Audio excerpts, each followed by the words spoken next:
All right, good afternoon, grade sevens. I hope that you guys are all doing well. We are back again for now week 15 worth of tutoring. So, we're back again to spend another hour together to go through some important work. And I hope that you guys aren't too tired just yet, and that you've just got a little bit of energy left in your tank to get through today's lesson. I know that it is quite late, guys, and I can imagine you've already had a day of your own. But if you have made it, I think that's worth being proud of. So we are going to get started quite soon. We just want to give everyone a chance to join us. Um, in the meanwhile, guys, I'm going to ask the same three things of you that I would every week. Number one, if you guys are comfortable with doing so, please type your names into the comment box for me. Number two, um, please make sure that you have basic stationery with you so that you are also able to take notes. If you have a calculator, that would be extremely useful to have as well. All right. And then finally, guys, number three, you guys are more than welcome to ask questions at any point in the lesson. I do keep my eye out for messages in the chat box. So please do make sure that you ask me if you have any questions. All right, I'll do my best to answer them as soon as I see your messages.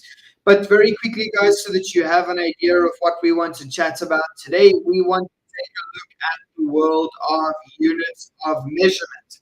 So we've spent a little bit of time together now discussing how we measure different aspects of a shape, right? We've taken a look at how we would obviously measure the perimeter and area of a shape, and we also made mention of how we deal with surface area and volume too.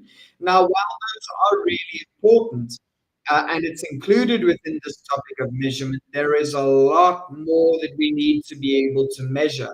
Okay, so we also need to understand how to measure values of mass, values of distance or length, values of, um, for example, speed and temperature and time, right? All of these different values have to be measured in their own units. So, what I want to do today is take a look at the different values that we can measure, right? Categories of value, and we're going to talk about the units that we use in each of these kinds of measurements, and then also discuss one or two lesser known conversions that I think would be helpful for you guys to know. All right. So I'm not going to make those of you that are here wait any longer. I'm going to start by sharing my screen with you and we'll get going with today's work. But again, if you have questions, please make sure that you ask me. All right. Today's date is the 30th of April of 2025. If you'd like to write that down, you're more than welcome to. Our heading is going to be units of measurement, and you should be able to see what I've written, including the scribbling that I've done on the screen in different colored pens. Okay. If at some point during today's lesson you cannot see what I'm writing or hear what I'm saying, you need to please let me know so that I can fix that. Okay, just a second, guys. Right, you should be able to see my screen now. All right. If there's any issues past this point, please just let me know by sending me a message in the comment box, and I'll try and fix it as soon as I can.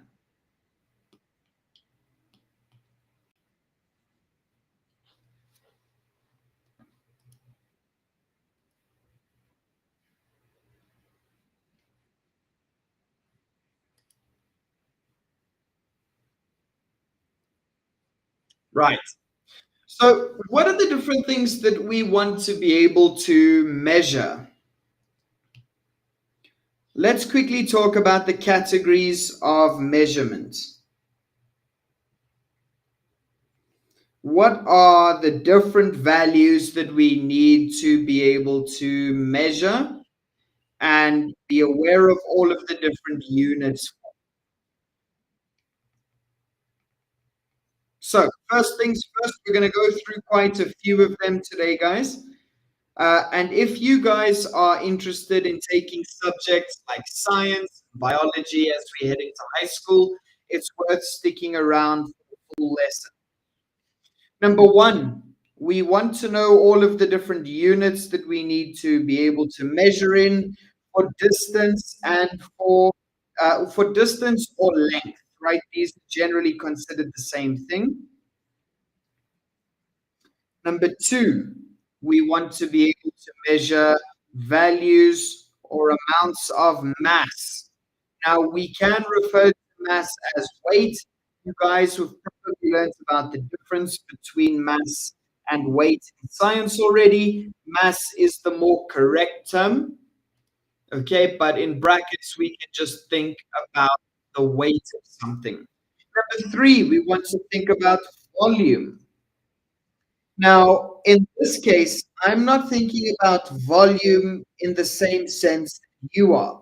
I'm thinking about the volume of liquids. So, in last week's lesson, just as an example, guys, we chatted about how we would go about calculating the volume of a cube, for example, right? And when we do this, depending on the unit we are given in the question, we could be measuring in millimeters cubed, centimeters cubed, meters cubed, or even kilometers cubed. Now, that is still correct, and there's nothing wrong with that. And we're going to discuss this value specifically when we talk about volume. But I'm more interested in the measurements of milliliters, liters, and kiloliters.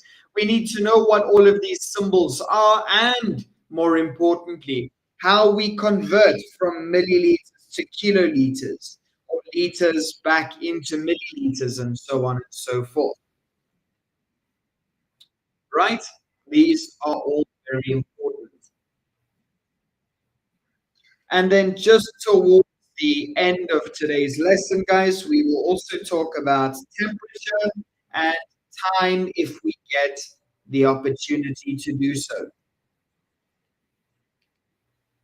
Now, I was just teaching this topic at a slightly lower level to a different grade, and I was asked a lot about American units, right?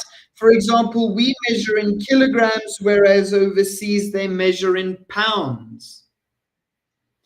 Over here, we measure in milliliters, but in the States, for example, they measure in fluid ounces. And I was asked an awful lot about where these different measurements come from and how we know about which units belong to our style and which units belong to the American style, right? That's not what it's officially called. Instead, guys, we talk about two different kinds of systems. Okay, and we'll quickly write a little bit about this on the right-hand side. And yes, this is important for you guys to know. We need to know about what we call the systems of measurement. So there are two different systems of measurement that are most commonly used around the world. The first is what we call the metric system. The metric system is what we as South Africans use, and a lot of other countries around the world also choose to follow the metric system. The metric system uses units like millimeters, kilograms, milliliters, or just plain liters, right? And so on and so forth. But there is a second kind of system called the imperial system, which is used overseas, and it's only used by a few countries, quite literally only a handful. Most commonly, it's the United States and Canada to use this system. So if you have any connection with those countries, maybe you want to move there one day, or you have family and friends from these countries, the imperial system uses measurements or units like pounds, ounces, miles, right? And so on and so forth. So As we go through today's lesson, it's very important for you to just keep in mind that we use the metric system, and many of the countries around the world also use this system. If you ever want to go into any science related field, right, or what we call a STEM major, science, technology, subjects like this, engineering, and so on, you are always going to be using the metric system. If I, as a scientist, do some research on something really important like sound waves and I want to show it to my friends overseas, I need to be using the metric system because most countries in the world use this system. So let's quickly get into it. We're going to start talking about each system in depth, or sorry, not each system, each category of measurement. So let's talk about distance or length first.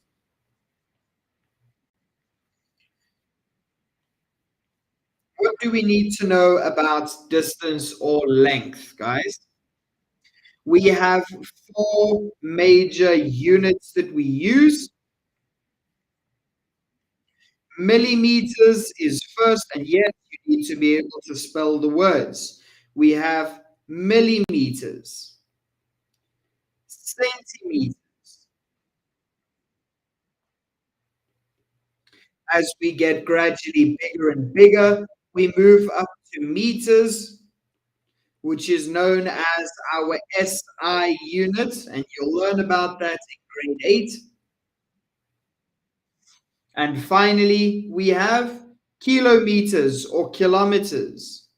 Now, you guys might not know this, and it's not necessary for you to know right now, but there are more than just the 4 units, um, grade sixes, sevens, sorry, grade sevens. We have femtometers, picometers, nanometers, micrometers, millimeters, centimeters, decimeters, meters, decameters, hectometers, and kilometers or kilometers. Okay, there are a lot of different units that we can use to measure the length or distance of some specific um, situation, right? Now, a lot of these you aren't going to learn about until high school, but they are important in the sense that you should know that there's more than just the four that we work with. These four are perfect for everyday use and for most applications in maths. So we don't really change to using any other units very often. The rest are most commonly used in science. Now, what is important for you guys to know is how to convert. Now, if you guys prefer to memorize the conversions, that's fine. But I would recommend you begin practicing using number lines to help you memorize your conversions. Right? What do I mean by this? We have millimeters, centimeters, meters, and kilometers or kilometers. If I want to move from millimeters to centimeters, I need to divide by 10. If I want to move from centimeters to meters, I will divide by 100. And from meters to kilometers or kilometers, I'm going to divide by 1,000. But it's also very possible for us to move in the opposite direction, right? If I needed to move backwards from kilometers into meters, I would change to multiplying by 1,000. Meters to centimeters, I would multiply by 100. And finally, centimeters back into millimeters, I would multiply by 10. So if your teacher gives you questions like convert 400 meters into centimeters, how would I do that? To move from meters, which is over here, to centimeters, I need to move backwards using the orange arrow.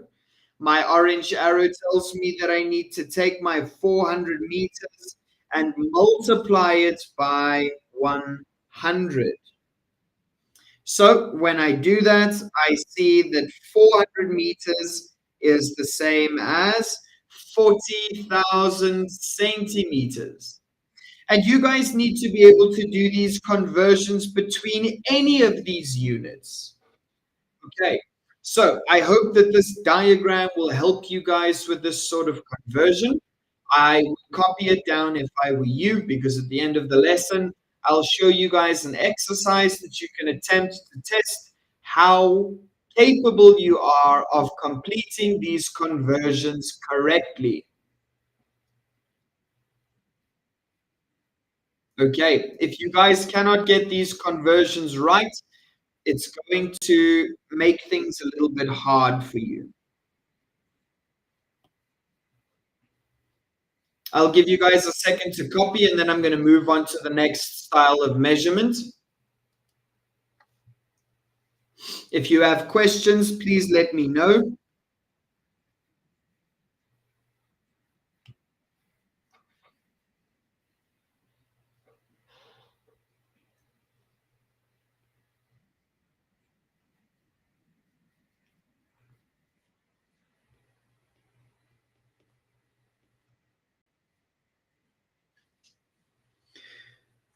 Okay. Next, we need to talk about mass, which a lot of people refer to as weight. Not only, guys, just on a side note, sorry, not only do you need to know what millimeters, centimeters, meters, and kilometers are, but you need to know their order in terms of size, right? So I know that millimeters are the smallest in this list, while kilometers are the largest. You need to be able to list the different units of measurement in order from smallest to largest. If you can't do that, you're going to get a little bit confused about what you need to multiply or divide by. Okay. So with that being said, guys, next is weight, or which is more correctly phrased as mass. What are the different units that we get? First up, we have milligrams,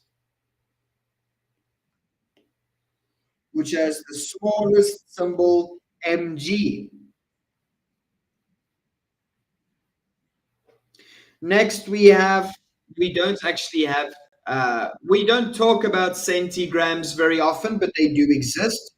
We then move up to grams, which has the symbol of lowercase g. After grams, it's no surprise that we get kilograms, which has the symbol kg. And finally, we have tons, which has a symbol of lowercase t.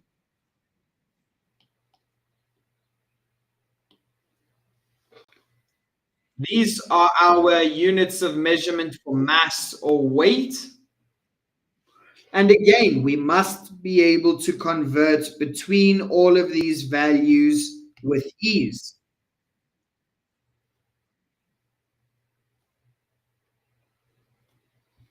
Right, so if we start with the smallest, sorry, milligrams, grams, kilograms, and tons, how do we convert between the units of mass? If I want to move to a bigger unit, right? We know that grams are bigger than milligrams, or they are heavier. I'm always going to divide. So from grams to kilograms, I'm moving to a bigger unit. I divide. And the same applies to kilograms moving or being converted into tons. And all of the values in this diagram are 1000, which makes it quite easy to remember. But if I wanted to move in the opposite direction to a smaller unit, I'm now going to have more of something. So I need to multiply by 1000. When you draw these diagrams, if you do grade sevens, please copy down the arrow. Without the arrows, this diagram doesn't mean much.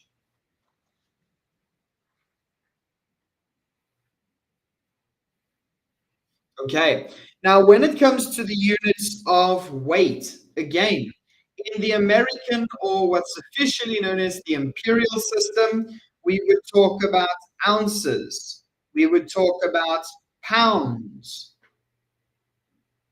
right? These sorts of measurements.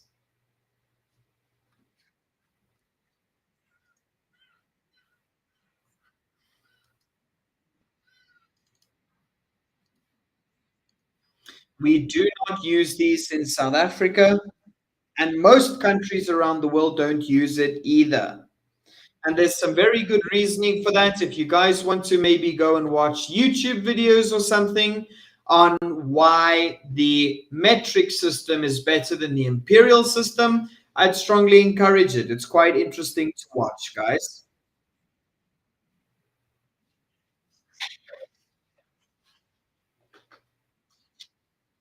So, again, if, for example, you were sitting in your test and your teacher told you that you had 12,000 milligrams, right? You were being asked to convert 12,000 milligrams into kilograms. How would you go about doing that? This one isn't as easy as it looks. I see that my milligrams are over here on the left-hand side, and I want to move all the way across to kilograms. So I'm going to need to make the first jump or the first conversion and then the second conversion. So if I've started with 12,000 milligrams, I'm going to divide this by 1,000, which is going to give me 12 grams. But I need to divide by 1000 again to get all the way across to kilograms. And so if we take 12 and we divide it by 1000, what do we get as an answer? You are allowed to use your calculator for this. 0.012 kilograms. It's important that you pay attention to how your units change. Okay. This is just an example of how we can use this diagram to help us convert in any direction that we want to change between any of the units that we have for mass or weight. If you guys have any questions, please make sure that you ask. I will keep an eye out for any messages.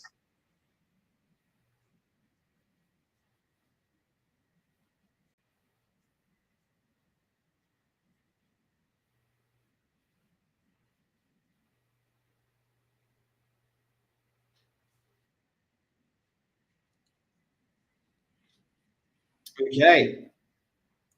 I'll leave this as just an example, even though it wasn't an official one. You guys can copy it quickly if you'd like to. I'll give you 2 minutes to copy, and then we move on to the third kind, or the third category of measurement.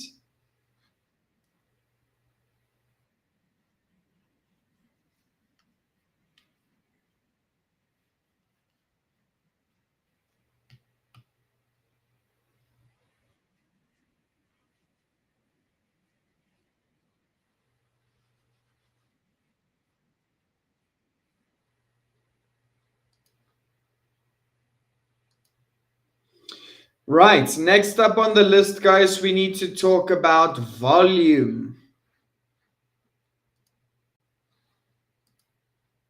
This is where things get a little bit more interesting for your level of work, grade sevens.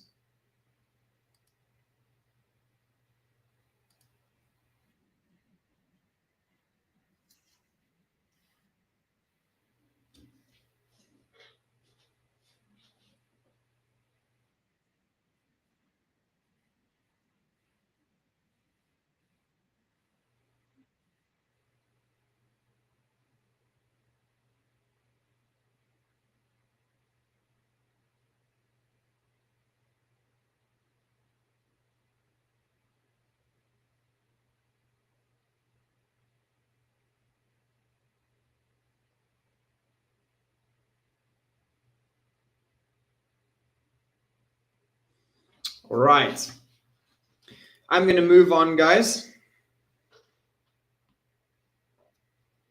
If you guys need me to come back a little bit later so that you can copy, please let me know. I'm more than happy to do so. Number three, we want to talk about volume. Now, in this sort of instance, we are talking about the volume of liquids usually. So, what are the different units that we use to measure volume? If you think about going to the shops and you buy any kind of liquid, whether it's milk or water or energy drinks, what uh, is that measured in? For the sake of this conversation, the smallest unit of measurement for volume is milliliters, which can be either written with a cursive L or a capital L, which is most commonly used when you're typing into a document.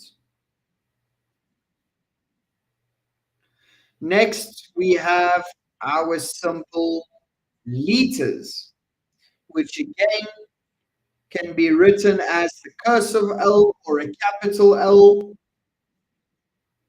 And finally, we have kiloliters. So when we discuss the different um, units of measurement, grade sevens, for liquids, for volume, we know that milliliters are very small amounts of fluid. For example, 440 milliliters is the average amount of liquid that you get in a can, right? So if you buy a Fanta or a Coke or a Sprite, it's usually going to be around the 440 milliliter mark. We also measure in milliliters when we follow certain recipes for food, for example, right? Maybe something will call for 500 mils of water or of melted butter or this or that. It's not a huge quantity and it usually fits into something that you can find in your kitchen. But liters are obviously much bigger. We most commonly work in 1 liter, 2 liter, 5 liter, and 10 liter amounts, right? 1 and 2 liters are used for fluids that you get from the shop. So, for example, when I buy milk or some kind of fizzy drink, it is in 1 or 2 liter sizes. Then, 5 liters are more commonly used for water because you sell it in large volumes, right? And we can even go bigger than 10 liters and discuss 25 liters, for example. 25 liters is commonly used for a bucket of paint, right? So the buckets that you see all over the place are usually around that size. But these are just common amounts of, or common multiples of volume that we use. And it's something that's usually quite heavy, right? 2 liters isn't too bad, but something like a 25-liter bucket of paint is going to be much heavier. And finally, guys, we get to the world of kiloliters, which is less commonly discussed in class or in school. Kiloliters are used to measure very large quantities or volumes of water. So, for example, you might have a nearby river, You might even have a dam nearby, right? Think about the reservoirs, the big tanks of water that the governments build to keep our fresh drinking water. All of these sorts of um, locations or bodies of water would be measured using kiloliters, keeping in mind that every 1,000 liters will give you 1 kiloliter. So maybe you want to measure the amount of water that would fit inside of your swimming pool. We would probably still measure that in liters. But the moment we go bigger than that and we start talking about ponds or lakes or dams, we are most definitely measuring in kiloliters. Okay, so again, let's use a small diagram to help us over here. Let's think about milliliters. To get from milliliters to liters, we know that there are 1,000 milliliters in every liter. That's why to go from from milliliters to liters, we would divide by 1,000. And the same is true of liters to kiloliters. Like I just mentioned, there are 1,000 liters in a kiloliter, which is why we divide by 1,000. Okay.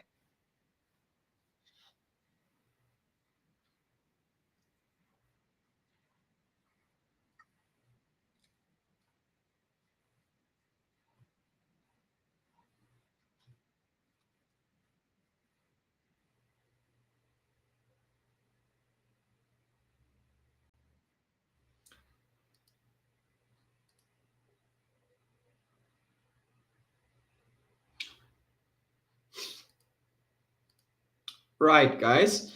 So most of the drinks that we find in the shops, it doesn't matter what it is, we are usually measuring in milliliters. All right. Now, if we want to move in the opposite direction, the value that we work with stays the same, but the operation changes. So instead of dividing, we are now multiplying.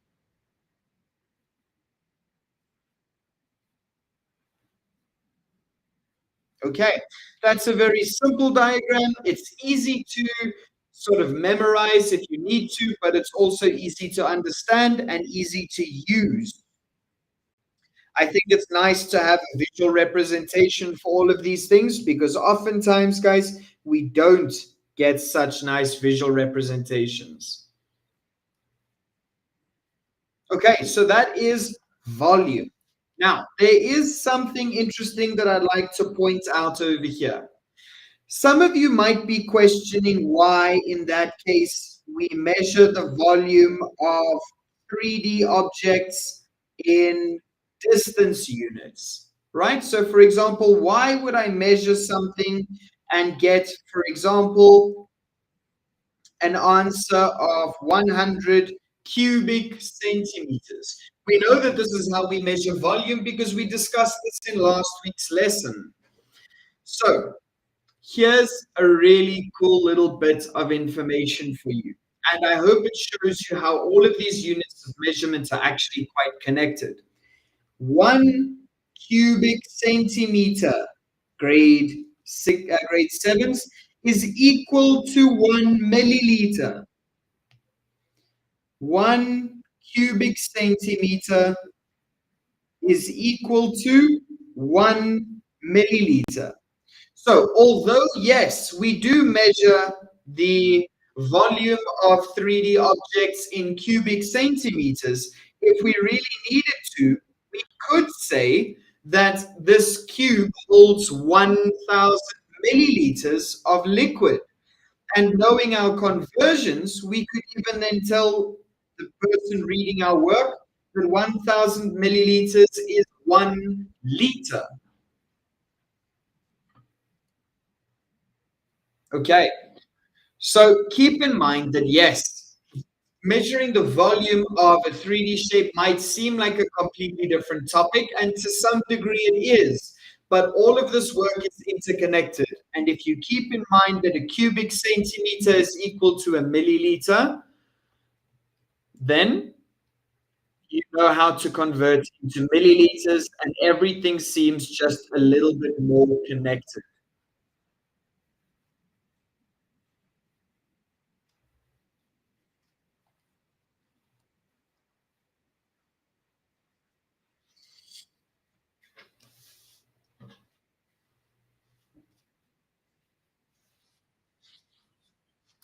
Okay,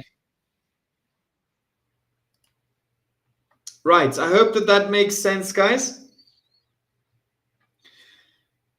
Again, I'll leave this over here on the side. If you'd like to copy it, that's up to you.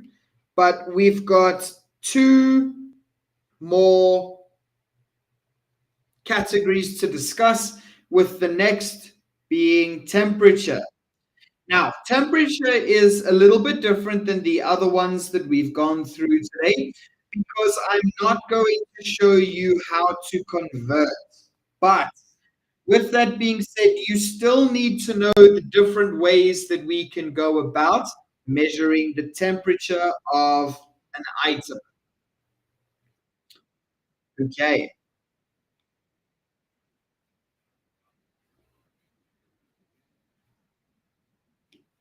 So, what are the three different units of measurement that we have for temperature? First, we have degrees Celsius, which you guys should all know very well by now. We use degrees Celsius in South Africa. We use it to measure the temperature outside. We use it to measure the temperature of liquids like our water. We know that water boils at 100 degrees Celsius. And we also measure temperatures like the temperature inside of our oven for cooking and for baking, right, in degrees Celsius. Now, there is also degrees Fahrenheit. Now, this is related to the other system of measurement that I mentioned to you guys, right? Degrees Fahrenheit, and there's one more that is very unlikely to be known by you guys. We can also measure temperature in Kelvin. So, what's unique about each of these three? Degrees Celsius is from our system, the metric system of measurement. Degrees Fahrenheit, sorry about that, guys. Degrees Fahrenheit belongs to the imperial system, which is most often used by the US and Canada, like we've said. But what in the world is Kelvin then? Guys, Kelvin is a very scientific form of measuring temperature. You guys will not use it anytime soon, but it's interesting to know that it still exists. So, Kelvin is uh, used often in science. If you guys decide to take science as a subject when you reach the end of grade 9, as you move into grade 10, 11, and 12, you'll see that you'll discuss Kelvin quite a lot.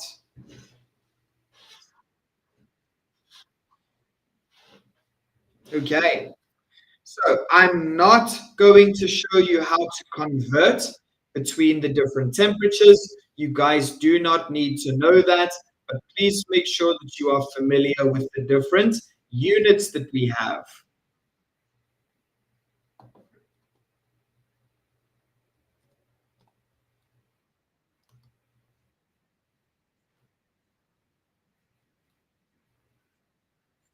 And I realized that I missed something here, guys. Kelvin has a symbol of capital K. All right.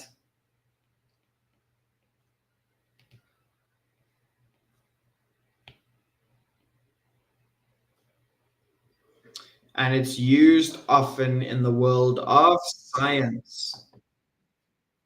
All right, guys, that leaves us with pretty much just one more um, category of measurement to discuss, and that is time.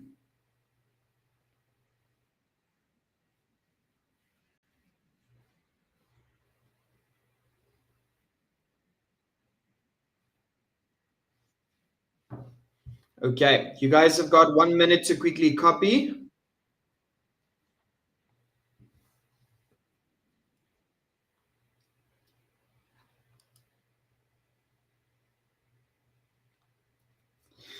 Right. The units of time obviously seem quite simple, guys, and I don't blame you for that. You guys should know all of the basics by now, definitely. But let's just quickly revise, seeing as we're going over all of them in any case. What is the smallest unit of time that we most often discuss? Well, weirdly enough, there is an expression where we talk about a jiffy. You might have heard some people say, I'll be there in a jiffy, or use it in some other context. This is actually a unit of time. Just a fun fact on the side. But the smallest one that we want to concern ourselves with, guys, is milliseconds. Okay.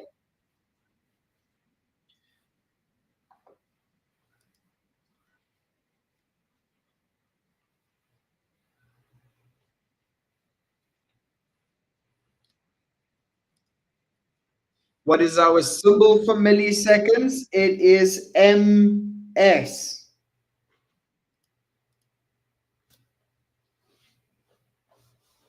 Right, after milliseconds, it's no surprise that we have normal seconds.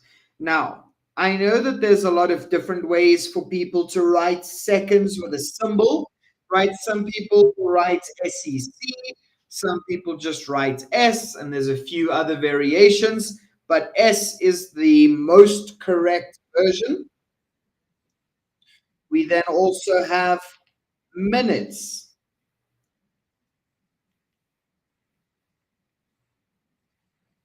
MIN.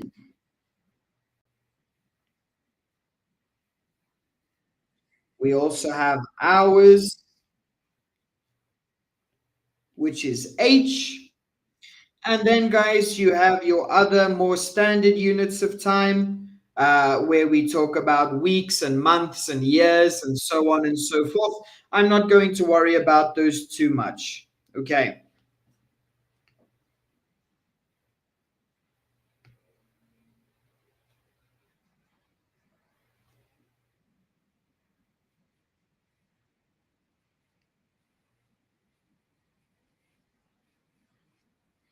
Right. If we have milliseconds, seconds, minutes, and hours, how do I complete these conversions?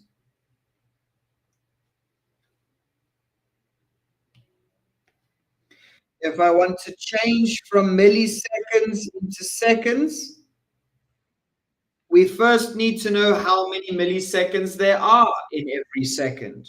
Guys, there are 1,000 milliseconds in every second. So, to convert in this direction, we divide by 1,000. How do we move from seconds into minutes? We know that there are 60 seconds in a minute, so we divide by 60. And finally, how many minutes in an hour? We know that there are 60 minutes in every hour. So these are the conversions we need to be able to complete. And just like every other timeline we've done today, or number line we've done, when we move in the opposite direction, we keep the conversion values the same, but we change to multiplying.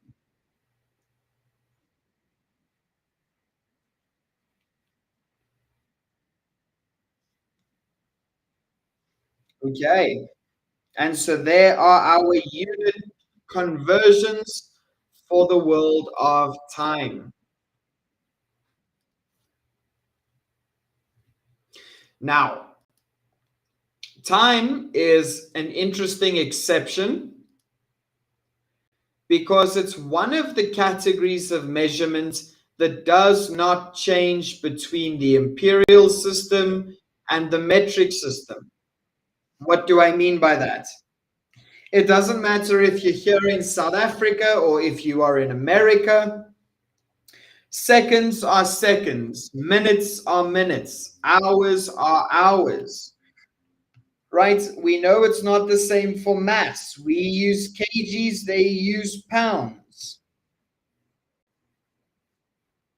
We know it's not the same for volume.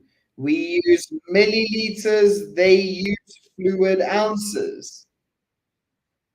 But time is an exception in this regard because seconds are seconds, minutes are minutes, and so on and so forth. Okay. It doesn't change between the two systems.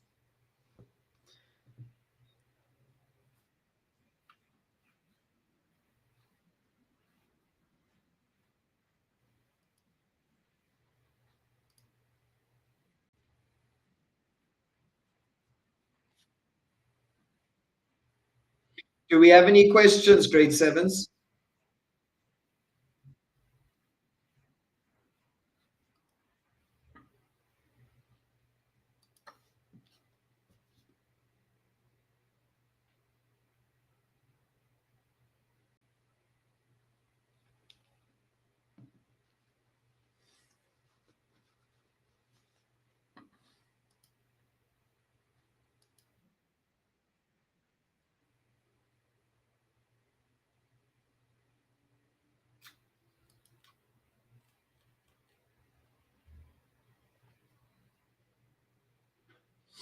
All right.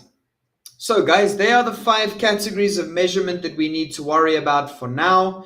And I hope that this makes a little bit more sense after today's discussion and that it's maybe been a nice summary of how we convert between all of the units. Now, just to give you guys some reasoning, why is it important for us to go through this? Some of you might be sitting there and thinking, so this is such a silly topic to be going through at grade 7 level, right? Maybe you are thinking that. Um, and the reason why I want to go through it, guys, is because a lot of this is used or tested in your word problems, right? So you've got to be able to convert between these different units of time, these units of distance, these units of mass, right? Although your teacher's not going to give you 10 questions and say, please change millimeters into meters. When you go through story questions or word problems, your teacher will sometimes test you. Okay, so it's easier to do in one big lesson. Somebody asked a very good question about what milliseconds are used for, and I don't mind explaining that very quickly. Milliseconds are used to measure um, a really short amount of time, right? We know how to count in seconds. 1, 2, 3. But if we need to move even faster than that, we talk about milliseconds. So when you see people swimming, for example, or running athletics, you'll often see that their time is listed as, for example, 12,843 seconds, right? That means that they've run in 12 full seconds and 843 milliseconds. Milliseconds are parts of a second, right? So milliseconds are most often used in sports. They're also used a lot in science, but um, we use it a lot in sports to measure time, right? Because eventually, when you go into swimming or into athletics, people's times get so close because we get so competitive that there might be 10 people that finish the race in 12 seconds, right? But there is a difference between 12.456, 12.683, and 12.809.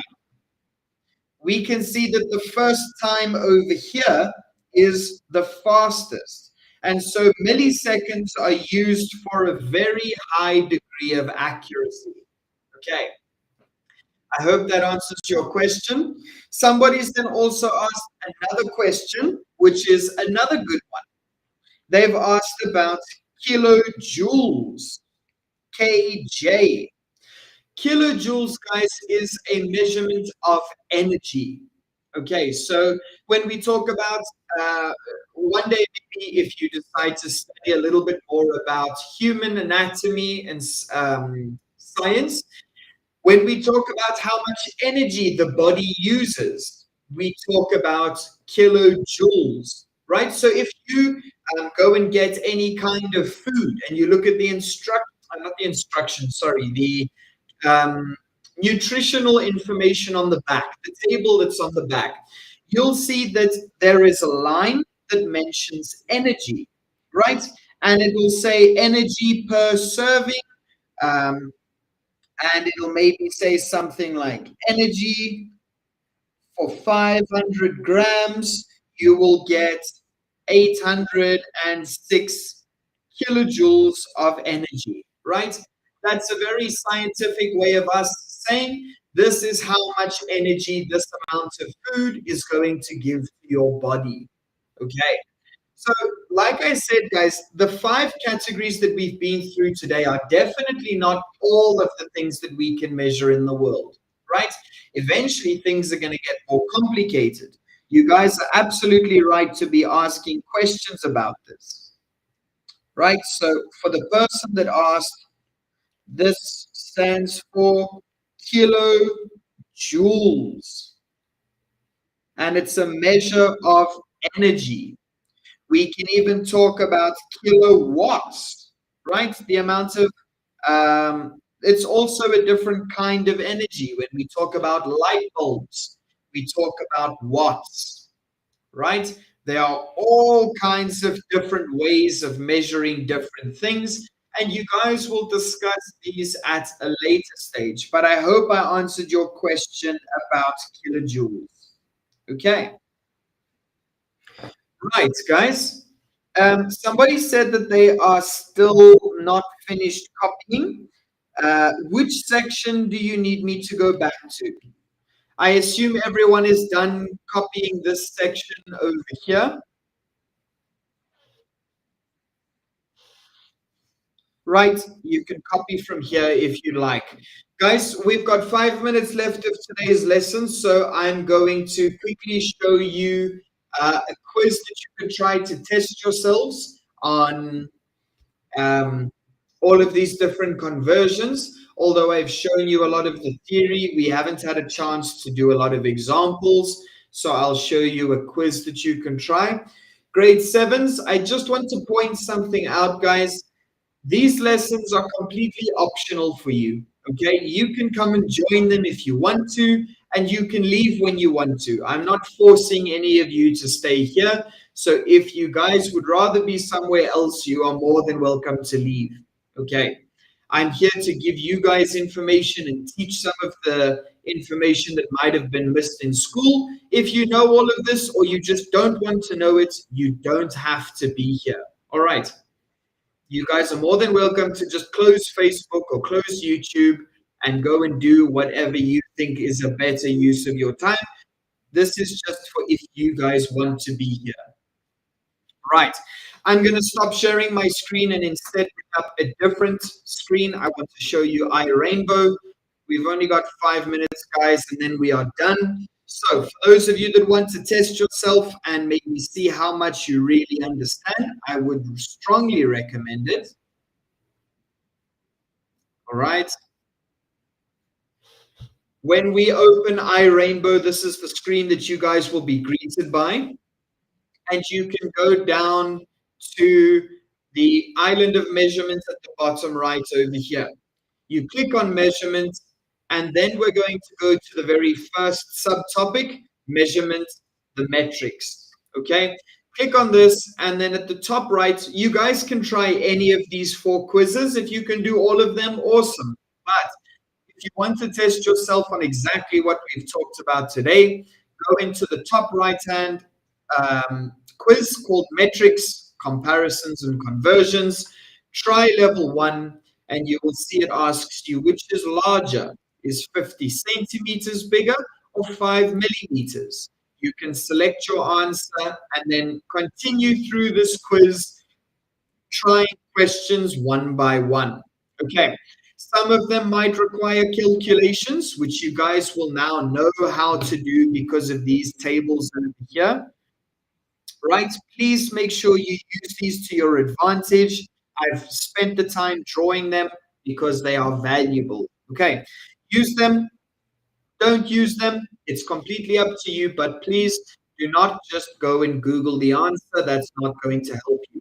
If you guys can get all of the questions correct, go ahead and try level 2. And if you really want to test yourself, do the timed quiz once you have finished level 1 and level 2. And that'll test how well you can answer questions about this work under time pressure. Okay. Very helpful for preparing for tests and exams. Grade 7s. Guys, we are done for today. There is nothing more for me to teach you on this topic. There are only 2 minutes left, and I'm not going to keep you guys here any longer. There's nothing that I can teach you in 2 minutes. So I hope that you guys have learned something valuable from today's lesson. If you guys have any questions, you can ask me quickly and I'll answer them. But for those of you that are happy and you understand everything I've discussed, guys, you are more than welcome to leave. Please remember that our next lesson will be next week, Wednesday, again from 5 o'clock to 6 o'clock in the evening. We are going to be starting with our exam prep pretty soon, guys, because you guys are probably going to start your exams in about a month's time. So if you have specific topics that you want to go through in the upcoming lessons, please put the name of that topic into the comment box for me. I can't promise you that we will do it, but I'll try my best to maybe fit it in. All right. Guys, that's it for today. If you have questions, now's your last opportunity. I'm here for 2 more minutes and then I'm done. But guys, that's it for today. Have a fantastic evening further. I hope that you guys have a great Thursday and Friday ahead, and I'll chat to you all again next week. Okay. If you have any questions that you think of during the week, please, by all means, write them down and bring them to next week's lesson, and I'll be more than happy to answer them for you. All right. Thank you, grade 7s. Have a fantastic afternoon, guys. I hope you enjoy.